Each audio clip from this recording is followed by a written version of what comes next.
Have you ever wanted to be able to adjust or correct the spellings of infographics that you made with AI? I've made a simple tool where you can just drag and drop the image itself without the text on top. You just have to tell your AI to give only the graphics, not the text here. And for the text, there's a copy AI prompt button here, which will tell your AI where to put all the text, right? Now you take this image, you take your prompt and put it in your AI. It'll give you an answer.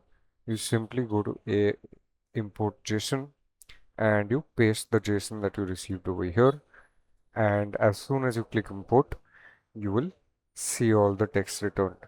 And the good part is you can just simply rearrange things or even double click and edit them, right?